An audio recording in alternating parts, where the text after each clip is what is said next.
God is just a fairy tale.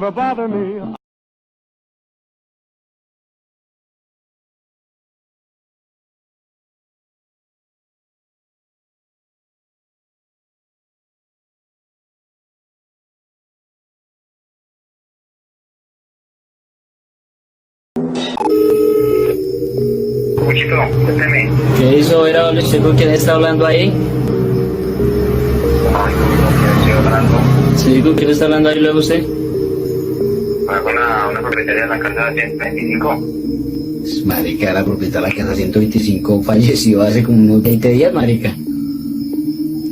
No, ¿cómo así? ¿Qué me está diciendo? Sí, no, usted está hablando ahí solo, marica, lo estoy viendo aquí por la cámara, usted está hablando ahí solo. Uy, no, ¿cómo mierda, loco?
Was habt ihr aus ihr gemacht? Sieht ihn an, wie er hier liegt. Dieser Hass. Diese Wut. Wo ist er? Dieser selbsternannte König. Er soll dafür büßen, dass er meinen Vater getötet hat.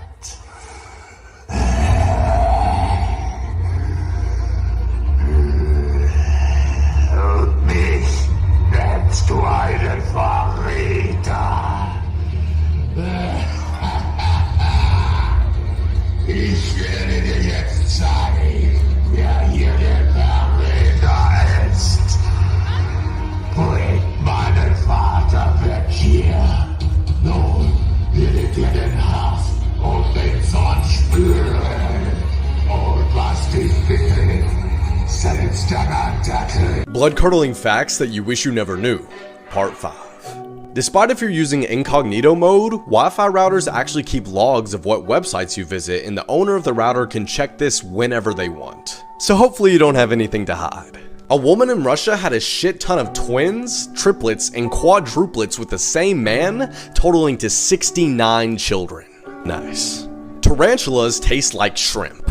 According to some cannibals, the most delicious part of the human body is the eyeball, and they especially like licking them. The skin on your lips is the same skin that's on your butthole.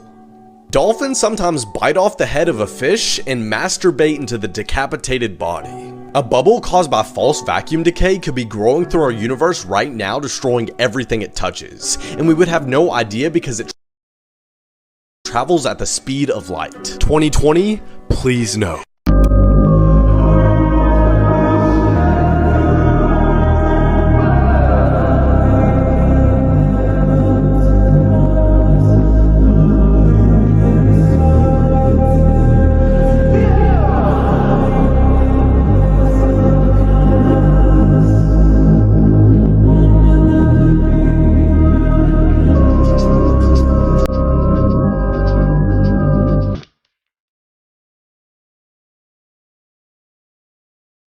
Who are you?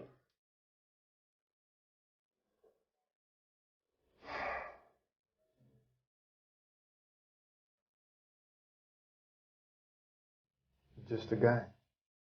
Just a guy. Tell me in a sentence who you are.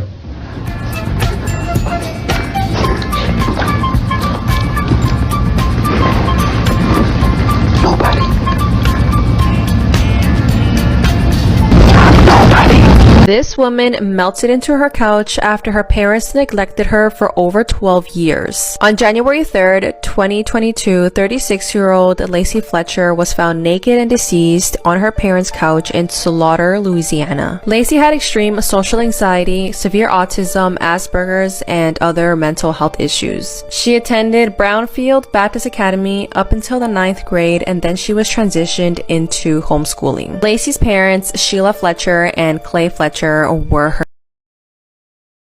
legal caretakers, but they literally watched as their daughter was dying. Lacey was left to melt and rot into her couch for years until she passed away. She was only 96 pounds when she was found, and she was covered in feces, urine, and maggots and insect bites. Her hair was knotted, matted, and filled with maggots, while fecal matter was all over her face and body. Lacey's bottom had ulcers and bacterial infection from all the urine and feces that was left there for who knows how long. The couch eventually began to melt away along with her skin, which then created this hole. Lacey's cause of death was from severe medical neglect, which led to chronic malnutrition, acute starvation, immobility, acute ulcer formation, and osteomyelitis, which led to sepsis. An investigator mentioned that the crime scene was so disturbing that he was unable to eat and he cried for a whole week.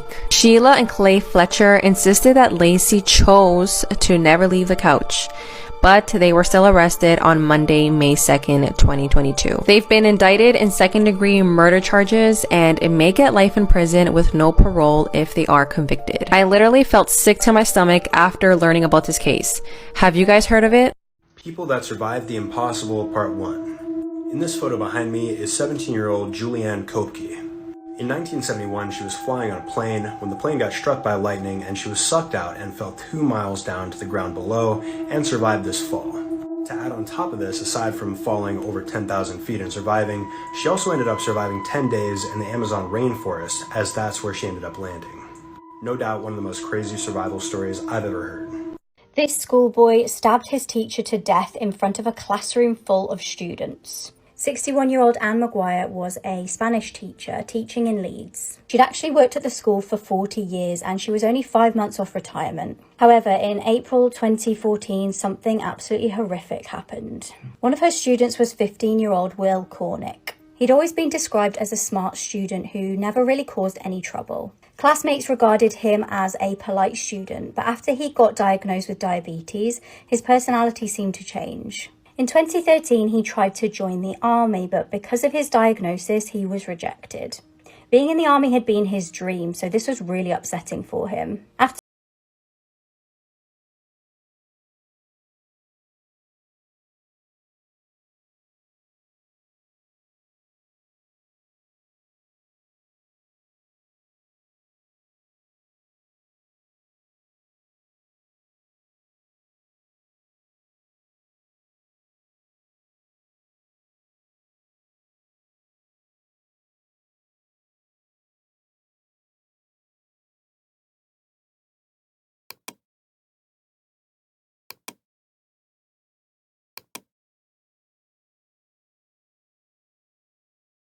his Spanish homework, he was given detention by Anne.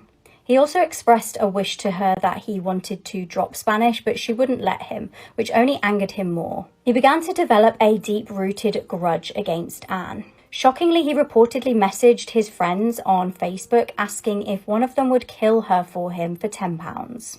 During one school day, halfway through his Spanish class, Will decided to get up and attack Anne with a knife. The classmates watched on in horror as he chased her out of the classroom. When there, another teacher heard her screams and tried to shield Anne from any more blows from him. Will then allegedly returned to his class and told his classmates how it was a shame that he hadn't killed her. However, Anne did actually pass away from her injuries. Will later admitted that he did plan also to kill 2 other teachers. One of them was actually pregnant at the time. He's been sentenced to life in prison with a minimum of 20 years. This game needs 2 people to play, and like with a lot of these games, one person has to close their eyes and relax. You tell that person to count to 10 in their head and then nod. Then you take their arms and move them up and down above and below each other. So I'm gonna kind of try and demonstrate. Basically, you would take their arms like this and move them up and down. You do that 10 times. You then repeat that whole process, but moving their arms 5 times. Then you do it again 7 times, and then once more 3 times. Click your fingers next to their ears 3 times, and then tell them to repeat after you. Dead man, take me to your grave and kill me. The person with their eyes closed will then start repeating this phrase until their arms start lifting up on their own. And that's it, a ritual game that's supposed to make your arms move by themselves. Is this game dangerous? I haven't found any reports saying that it is, so it's probably one of the safer ones. But please be careful anyway, and as always, play at your own risk. If you can solve this mystery, you might be able to work for the FBI. A woman was working late at the office when she received a phone call. When she answered, it was the police on the other end. They informed her that her husband had been in an accident. He didn't make it and she had to go identify the body. She was in shock as the police told her this. They requested she goes to the crime scene as soon as possible. 15 minutes later, she pulls up at the scene of the crime, only to be arrested by police for the murder of her own husband. But the real question here is, how did the police know it was her that committed the crime? Let me know in the comments if you can solve this mystery and then send it to a friend. Photos with kind of disturbing backstories, part 1. In the photo behind me, we can see a baby sheep feeding on some milk from its mother. The photo looks pretty normal, however, when you take a closer look, you can see that the coat on the baby sheep looks very different from what it should look like. What happened here was that the baby sheep was rejected by its original mother, so what they ended up doing is they took the skin from a recently deceased baby sheep and put it on top of this baby sheep so that the mother would accept it. This did end up working, however, it's pretty disturbing once you find out that this sheep is wearing the skin of another dead baby sheep. Follow for part 2. After 65 long years, the identity of the boy in the box has officially been confirmed. On February 25, 1957, a little boy between the ages of 3 and 7 was found murdered and stuffed inside of a bassinet box on the side of the road in Pennsylvania. He had been wrapped in a plaid blanket, was malnourished, and had suffered extreme physical abuse prior to his death. His cause of death was determined to be blunt force trauma, but the odd part is that he appeared to be clean and freshly groomed with a haircut and even had trimmed fingernails. Authorities took the boy's fingerprints and discovered a lot of clues left behind at the crime scene. And soon the case gained massive media attention, so investigators truly believed that his murder and identity would soon be solved. But instead, the case went cold for over 6 decades. No one knew the identity of this poor little boy, and when he was officially buried, his tombstone read, "America's Unknown Child." But as of yesterday, November 30th, 2022, police sources in Philadelphia have officially confirmed that they now know who he is. With advances in DNA analysis and being cross-referenced with genealogical information, a DNA profile was successfully developed and was traced to a, quote, prominent family in Delaware County, Pennsylvania, end quote. From that, authorities were able to track down the little boy's birth certificate and have announced that as early as next week, they will be able to release the little boy's name to the public. I'm assuming they have to wait in order to notify the family. But even though the little boy's identity has been confirmed, the murder itself is still unsolved. The case is still open, and according to authorities, criminal charges could still be filed. There have been many theories as to what could have happened to the little boy, but there have been 2 that kind of stuck around. The first theory is that the little boy lived in a foster home that was located about 1.5 miles from where his body was found. Upon searching the foster home during an estate sale, authorities found that they were selling a similar bassinet that would have came in the box that the little boy was found in. Authorities also discovered similar blankets to what the little boy was wrapped in, hanging from a clothesline at the foster home. But all of this evidence was circumstantial, so authorities closed the investigation into the foster home in 1998. The second theory came from a woman named Martha, who in 2002 claimed that her abusive mom purchased the little boy in 1954. Martha claimed that he was subjected to extreme abuse, and on the night he died, he had thrown up his meal of baked beans before being beaten and given a bath where he eventually died. This claim matched information only known to the police, as the coroner confirmed the little boy's stomach contained baked beans. Also that his fingers had been water wrinkled. Ultimately, though, police were unable to verify her story and deemed it unreliable, as the woman had a history of mental illness. Even though it's been 65 years, we are one step closer to getting full justice for this little boy, and he officially will no longer be known as America's Unknown Child. This video may look like a group of friends just going out to get takeout. But trust me when I say something much more disturbing is at play. This is the devastating case of Mary Collins, a 20-year-old girl who disappeared in the early days of the COVID lockdowns. Now, due to COVID, her case didn't really get the media attention it deserves. But I do warn you, the brutality of what happened to her is shocking. On the 28th of March 2020, Mary headed out the door and got into an Uber to head to a friend's house. Her friend's name was Levi Pham, this guy, and he was a high school friend of hers and a former boyfriend. Mary was also going to meet his now girlfriend, Kelly Lavery, this girl. Now, Mary was special needs and she actually had a syndrome that impaired her ability to move around, but she was lonely. And so when Lavi and Kelly asked her to go hang out with them, she thought they were just being friendly. Now, it's important to note that when she got there was another guy present.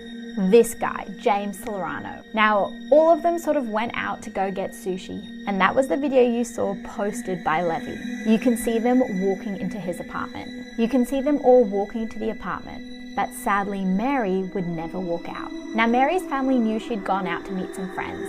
They were immediately concerned when they did not hear from her. They sent her multiple messages and called her a few times. And because of her special needs, they were concerned. Now, Mary actually lived with her grandmother, Mia Alderman. And when Mary didn't come home, Mia went straight to Levi's apartment and banged on his door. Now, the couple, Kelly and Levi, they opened the door and told Mia that Mary had left after they had all eaten sushi. But that did not make sense to Mia. She knew that Mary would have needed help getting home. So Mia went straight to the police and filed a missing person report. Now, due to the circumstances around the case, the missing persons unit were quite slow to respond. But Mia knew that Mary was still in that apartment, and so she continued to turn up at Levi's door. At one stage, the couple even let her in to let her search the apartment, but they did not let her go into the back rooms. All they let her do was do a quick scan. But Mia was simply convinced. It got so bad that the missing person unit actually told Mia that she had to stop harassing Levi and Kelly, that they were doing their own investigation. After some time, the case finally gets the break it so desperately needed. Uploading part 2 now. This is Pam Reynolds. She died on the operating table for an